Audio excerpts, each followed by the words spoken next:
Hi friends, எல்லாருக்கும் வணக்கம். இன்றைக்கி வந்து நம்ம ஒரு எண்ணெய், ஒரு ஹேர் ஆயில் எப்படி ரெடி பண்ணுறது அப்படிங்கிறது தான் பார்க்க போகிறோம். இது பார்த்திங்கன்னா நாங்கள் வீட்லேயே ரெகுலராக யூஸ் பண்ணிகிட்ருக்க ஒரு ஹேர் ஆயில். இது என்னோடய பொண்ணோட ஹேர் தான். ஸோ அவங்களுக்கு நான் வீட்டில் வந்து ரெகுலராக ப்ரிப்பேர் பண்ணி நான் யூஸ் பண்ணுற அந்த ஒரு ஹேர் ஆயிலோட ரெசிபியை தான் நான் வந்து இன்றைக்கி உங்களுக்கு சொல்ல போகிறேன். வாங்க எப்படி செய்யறதுன்னு பார்க்கலாம். பொதுவாக பார்த்திங்கன்னா டீனேஜில் இருக்க பிள்ளைங்களுக்கு வந்து முடி நல்லா வளரும்.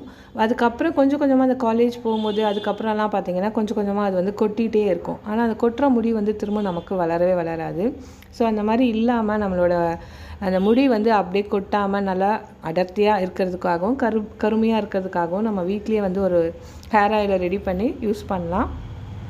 இதுக்கு என்னென்ன தேவை அப்படின்னு பார்த்திங்கன்னா நல்லெண்ணெய், அதுக்கப்புறம் தேங்காய் எண்ணெய், அதுக்கப்புறம் பார்த்திங்கன்னா விளக்கெண்ணெய். ஸோ இந்த 3 எண்ணெய் வந்து ரொம்ப முக்கியம். இதை வந்து வீட்லேயே நம்ம ரெடி பண்ணுறதுனால அதில் எந்த கெமிக்கல், எந்த ப்ரிசர்வேட்டிவ்ஸ் அந்த மாதிரி எதுவுமே கிடையாது. ஸோ ரொம்ப 100% நமக்கு வந்து ரிசல்ட் தரும். வாங்க எப்படி செய்யறதுன்னு பார்க்கலாம். இதுக்கு ஒரு வானல் எடுத்திருக்கேன். இது வந்து இரும்பு வானல். எப்போவுமே வந்து நம்ம எண்ணெய்லாம் ப்ரிப்பேர் பண்ணும்போது இரும்பு வானலில் யூஸ் பண்ணுறது ரொம்ப நல்லது. இதில் பார்த்திங்கன்னா 1/2 லிட்டர் நான் எடுத்திருக்கேன். தேங்காய் எண்ணெயில் 1/2 லிட்டர் தேங்காய் எண்ணெயை வந்து நான் இதில் ஊற்றிருக்கேன். ஸோ இது ஃபுல்லாக பாருங்கள், இதில் கரெக்டாக பாதி பாட்டில் அளவுக்கு இருக்கும். அது 1/2 லிட்டர் கணக்கு. அவ்வளோதான். 1/2 லிட்டர் வந்து தேங்காய் எண்ணெய் நம்ம அதில் ஊற்றிட்டு, அதுக்கப்புறம் அதில் பார்த்திங்கன்னா 2 ஸ்பூன் அளவுக்கு நான் வந்து வெந்தயம் சேர்க்க போகிறேன். ஸோ வெந்தயம் வந்து ரொம்ப குளிர்ச்சி தரும், ரொம்ப முடிக்கு வந்து ரொம்ப ரொம்ப கண்டிஷ்னராக ரொம்ப நல்லாயிருக்கும்.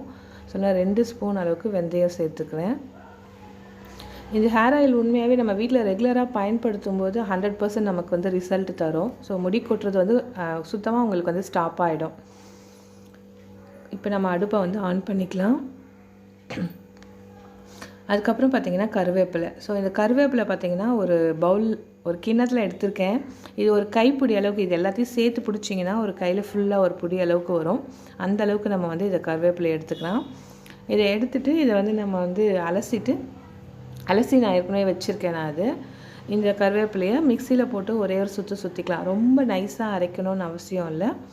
சும்மா ஒரு சுற்றி எடுத்தால் போதும். இல்லை அம்மி இருக்குது அப்படின்னா நம்ம இன்னும் அம்மியில் வச்சு ஒரு நல்லா ஒரு நசுக்குவோம்ல, அந்த மாதிரி சும்மா நல்லா அரைச்சிக்கலாம் நம்ம. அவ்வளோதான். இப்போ பாருங்கள், இந்த அளவுக்கு. இதில் தண்ணியெல்லாம் எதுவுமே நம்ம வந்து சேர்க்கக்கூடாது. சேர்க்காமல் அப்படியே வந்து உதிரியாக இருக்க மாதிரி நம்ம அரைச்சி எடுத்துக்கணும். இது பாருங்கள், பார்க்கும்போதே உங்களுக்கு தெரியும் அதில் தண்ணிலாம் எதுவுமே இல்லை, அப்படியே உதிரியாக இருக்கும். ஸோ அதையும் வந்து நம்ம இந்த எண்ணெயிலே சேர்த்துக்க போகிறோம். வெறும் தேங்காய் எண்ணெய், அதுக்கப்புறம் 2 ஸ்பூன் பார்த்திங்கன்னா வெந்தயம், அதுக்கப்புறம் கருவேப்பிலை. இது 3 மட்டும் தான் நான் இப்போ ஃபஸ்ட்டு சேர்த்துருக்கேன். எப்போவுமே நம்ம ஒரு ஆயுர்வேதிக்கு இல்லை ஆயுர்வேதிக் மெடிசனோ இல்லை இயற்கை மருத்துவமோ பயன்படுத்தும் போது பார்த்திங்கன்னா அந்த அளவுகள் வந்து ரொம்ப ரொம்ப முக்கியம். இந்த ஒவ்வொன்றுத்தோட ஒவ்வொரு இன்க்ரீடியன்ட்ஸ், அதனோட ஒவ்வொரு அளவும் வந்து ரொம்ப கரெக்டாக நம்ம வந்து ஃபாலோ பண்ணோம். அப்போ தான் அதனோட முழு பலன் நமக்கு கிடைக்கும். நிறைய பேர் ப்ரிப்பேர் பண்ணுவாங்க, ஆனால் அது கரெக்டான அளவுகளில் பயன்படுத்த மாட்டாங்க. அதுக்கப்புறம் அது வந்து எனக்கு செட் ஆகலை அப்படின்னு சொல்லிட்டு திரும்ப கடையில் விற்கிற வேறு எதாவது ஹேர் ஆயில் வாங்குறதோ அந்த மாதிரி எதாவது யூஸ் பண்ண ஆரம்பிச்சிருவாங்க. அதுவுமே வந்து நமக்கு அந்த அளவுக்கு எஃபெக்ட் தருமான்னு தெரியல. ஆனால் நீங்கள் இந்த மாதிரி கொஞ்சம் பொறுமையாக ப்ரிப்பேர் பண்ணிங்க அப்படின்னா ரொம்ப சூப்பரான ரிசல்ட் தரும் நமக்கு.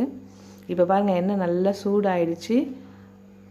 ரொம்ப ஹை ஃப்ளேமில் வைக்காதீங்க, கொஞ்சம் மீடியம் ஃப்ளேமில் வச்சுக்கோங்க அந்த எண்ணெய் கொதி வர வரைக்கும். அது இல்லாமல் இதில் வாங்குகிற எண்ணெய் எல்லாமே பார்த்தீங்கன்னா நான் செக்கில் ஆன எண்ணெய் தான் வாங்கியிருக்கேன். கடையில் பாட்டில்ஸில் இல்லை பேக்கிங்கில் ரீஃபைன் பண்ணி விற்கிற அந்த எண்ணெயெல்லாம் எதுவுமே நான் யூஸ் பண்ணுறதில்ல. இது வந்து முழுக்க செக்கில் ஆன எண்ணெய் தான். ஸோ இது பாருங்கள், நல்லா மேலே வந்து நுரை தள்ளிட்டு வருது. ஸோ ரொம்ப கொஞ்சம் வேகமாக கொதிக்க ஆரம்பிச்சதுக்கப்புறம் கொஞ்சம் ஸ்லோ பண்ணிக்கோங்க, சிம்மில் வச்சுக்கோங்க. ஏன்னா ரொம்ப ஹையில் இருந்துச்சுன்னா சில டைம் கருகிடுச்சுனாலும் அதனோட எஃபெக்ட் வந்து நமக்கு அந்தளவுக்கு கிடைக்காது. இதில் பாருங்கள், நமக்கு அந்த வெந்தயம் வந்து கலர் மாறாமல் அப்படியே இருக்குது பாருங்கள்.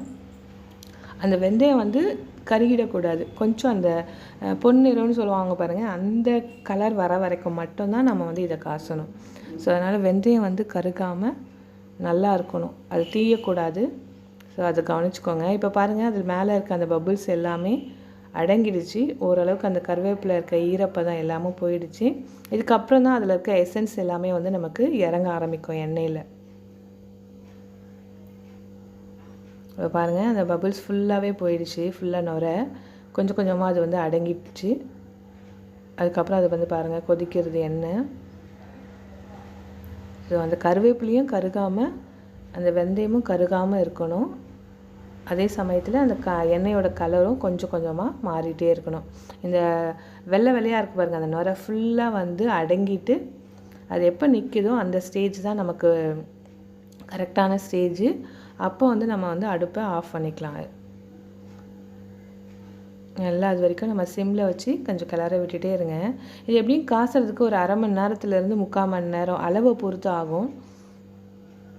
இப்போ இது ஃபுல்லாக பபுள்ஸ் நமக்கு அடங்கிடுச்சு. இந்த ஸ்டேஜில் இப்போ வந்து நான் வந்து அடுப்பை ஆஃப் பண்ணிட போகிறேன். ஸோ பாருங்கள் அதில் வெந்தயம் வந்து நமக்கு கருகாமல் இருக்குது.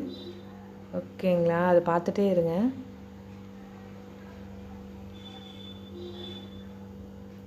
ஸோ இந்தளவுக்கு ஃபுல்லாக கொதிச்சிடுச்சு. இப்போ நம்ம வந்து அடுப்பை ஆஃப் பண்ணிட்டோம்.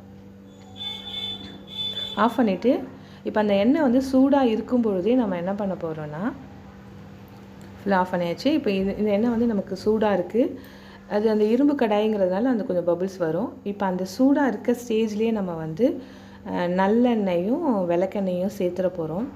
இதுவும் பார்த்திங்கன்னா நம்ம செக்கில் ஆன நல்லெண்ணெய் தான். இதில் வந்து பார்த்திங்கன்னா 1/4 லிட்டர் அளவுக்கு நான் நல்லெண்ணெய் எடுத்து சேர்க்க போகிறேன். 1/2 லிட்டர் தேங்காய் எண்ணெய்னா 1/4 லிட்டர் அளவுக்கு நம்ம நல்லெண்ணெய் சேர்த்துக்க போகிறோம். பார்த்துக்கோங்க, அது வரைக்கும் தான் 1/4 லிட்டர் வரும். ஸோ அந்த அளவுக்கு எண்ணெயை வந்து இதோட நான் சேர்க்குறேன்.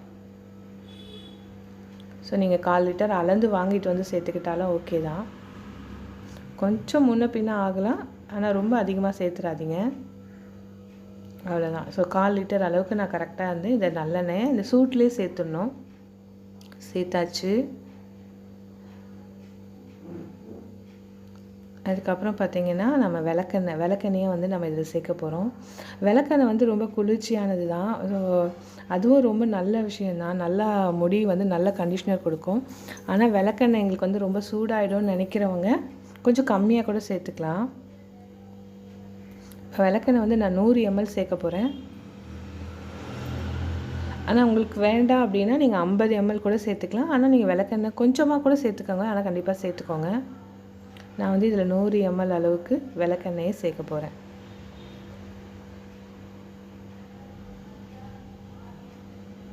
ஸோ நீங்கள் ரெகுலராக விளக்கெண்ணெயை யூஸ் பண்ணிகிட்டு இருந்தீங்கன்னா முடி வந்து அவ்வளோ கருகருன்னு இருக்குங்க. எங்கள் தாத்தாக்கெலாம் வந்து 80 வயசு வரைக்கும் அவரோட முடி வந்து கருப்பாகவே இருந்துச்சு. ஸோ அவரோட சீக்ரெட் என்ன அப்படின்னும் போது எங்கள் பாட்டி சொன்னாங்க, அவர் எப்போவுமே விளக்கெண்ணெய் மட்டும்தான் யூஸ் பண்ணுவாருன்னு. ஸோ அவ்வளோ எஃபெக்ட் கொடுக்கக்கூடியது விளக்கெண்ணெய். அதுக்கப்புறம் பார்த்திங்கன்னா நான் வந்து வேப்ப எண்ணெயும் இதில் சேர்த்துருக்கேன், நீம் ஆயில். ஏன்னா சில டைம் வந்து இப்போ பொம்பளை பிள்ளைங்கிறதுனால பேன் அந்த மாதிரி ஏதாச்சும் விஷயங்கள் சில டைம் வந்துட்டு போகும். ஸோ அந்த மாதிரி அதுவும் வரக்கூடாது அப்படிங்கிறதுக்காக இதில் நான் வந்து வேப்ப எண்ணெயும் ஒரு 25 ml அளவுக்கு சேர்த்துக்கிறேன். ஸோ உங்களுக்கு அது வேணும்னா நீங்கள் சேர்த்துக்கோங்க, வேண்டாம்னா விட்டுடலாம், அது உங்கள் ஆப்ஷன் தான். ஸோ அவ்வளோதான். இதை எல்லாத்தையும் கலந்து நம்ம இப்படியே வந்து ஆற வச்சிட போகிறோம். ஒரு 4-5 மணி நேரம் நல்லா ஆறணும். ஆறுனதுக்கு அப்புறமா இதை நாம் எடுத்து வடிகட்ட போகிறோம். ஸோ இந்த எண்ணெயை வந்து நீங்கள் சூட்லேயே இருக்கும்பொழுதே அந்த எண்ணெயெல்லாம் சேர்க்கும் போது தான் அதனோட எஃபெக்ட் எல்லாமே நல்லா மிங்கிளாகி கரெக்டாக கலந்து இருக்கும். நம்ம அதையும் சேர்த்து நம்ம கொதிக்க வைக்கக்கூடாது, நல்லெண்ணெயும் வேப்ப எண்ணெயும். அதனால தான் நம்ம வந்து ஃபஸ்ட்டு தேங்காய் எண்ணெயில் ரெடி பண்ணிவிட்டு அதுக்கப்புறம் அது சூடில் இருக்கும்போதே நம்ம வந்து இதை சேர்த்துக்கிறோம். இந்த அளவு வந்து கண்டிப்பாக ரொம்ப முக்கியங்க. அளவு வந்து நம்ம சில டைம் ஒன்று வந்து எது அதிகமாக போடுறது எதை கம்மியாக போடுறது அதனோட இது வந்து கரெக்டாக தெரிஞ்சிருக்கணும். ஸோ நிறைய வந்து அளவில் தான் நிறைய பேர் மிஸ்டேக் பண்ணுவாங்க.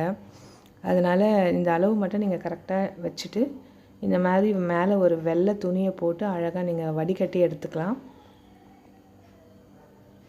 இப்போ இந்த எண்ணெய் பாருங்கள், நல்லா டார்க் க்ரீன், அந்த பாட்டில் க்ரீன் மாதிரி நல்லா க்ரீனில் இருக்கும், க்ரீன் கலரில் இருக்கும்.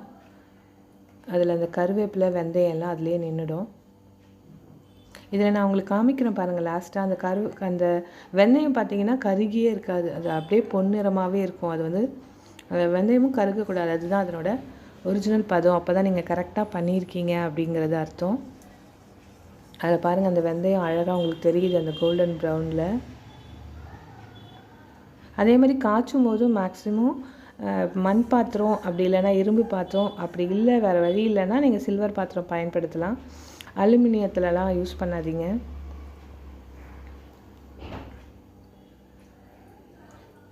அவ்வளோதான். ஃபுல்லாக நம்ம இந்த மாதிரி வடிகட்டி எடுத்துக்க போகிறோம். அது மேலே தெரியுது பாருங்கள், வெந்தயம் கருகாமல். பார்க்குறதுக்கு எவ்வளோ டார்க் க்ரீனில் இருக்குது, ஆனால் உங்களுக்கு கருப்பாக தெரியும்னு நினைக்கிறேன். இது ஃபோட்டோக்கு நமக்கு பிளாக்காக தெரியுது, அவ்வளோதான். ஸோ இந்த எண்ணெயை இந்த மாதிரி வடிகட்டி ஒரு பாட்டிலில் எடுத்து நம்ம ஸ்டோர் பண்ணி வச்சுக்கலாம். இது வந்து நீங்கள் ஒரு 6 மாதம் வரைக்கும் கூட யூஸ் பண்ணலாம், ஒன்றுமே ஆகாது. நம்ம வீட்லேயே ரெடி பண்ணுறதுனால ரொம்ப சூப்பரான ரிசல்ட்டு தரும். இது வந்து நான் ரெகுலராக என் பொண்ணுக்கு யூஸ் பண்ணுற ஒரு பொருள். நீங்கள் கண்டிப்பாக இதை வந்து நீங்கள் ப்ரிப்பேர் பண்ணி யூஸ் பண்ணி பாருங்கள்.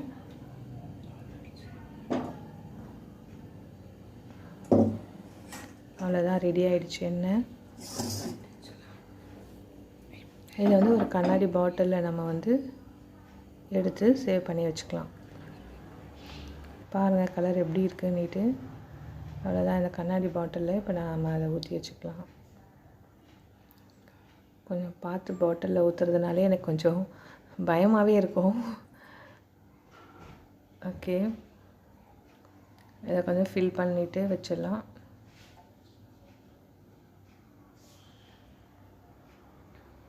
இதில் வந்து கூட எண்ணெய் சேர்த்து பயன்படுத்தணும்லாம் இல்லை, நீங்கள் அப்படியே இதை பயன்படுத்தலாம். நம்ம கரெக்டான ரேஷியோ தான் போட்டிருக்கோம். கூட வந்து இன்னும் எக்ஸ்ட்ரா ஆயிலெலாம் வந்து நம்ம சேர்க்கணுன்னு அவசியம் இல்லை. ஏன்னா அந்த அரை லிட்டர் தேங்காய் எண்ணெய், 1/4 லிட்டர் நல்லெண்ணெய், 100 ml அளவுக்கு விளக்கெண்ணெய், அதுக்கப்புறம் ஒரு 25 ml அளவுக்கு நான் வேப்ப எண்ணெய் சேர்த்துருக்கேன், நீம் ஆயில். அவ்வளோதான். இது வந்து நல்லா கொதித்து சுண்டும் போது பார்த்திங்கன்னா அந்த அரை லிட்டர் வந்து எப்படியும் ஒரு 300 ml தான் இருந்திருக்கும் தேங்காய் எண்ணெய். ஸோ அவ்வளோதான். இப்போ இது எல்லாத்தையும் சேர்த்தே நமக்கு வந்து காய்ச்சினதுக்கப்புறம் பார்த்திங்கன்னா அரை லிட்டர் அளவுக்கு தான் வரும்.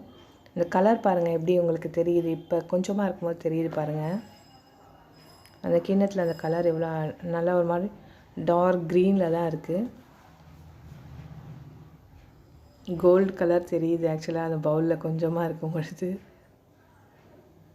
அவ்வளோதான். இந்த மாதிரி பாட்டிலில் ஊற்றி நம்ம எடுத்து சேவ் பண்ணி வச்சிட்டோம் அப்படின்னா 6 மாதம் வரைக்கும் நம்ம வந்து இது யூஸ் பண்ணலாம். ஸோ இந்த விஷயம் வந்து இந்த ரெசிபி உங்களுக்கு பிடிச்சிருந்துச்சுன்னா கண்டிப்பாக ஃபாலோ பண்ணிக்கோங்க. Bye friends.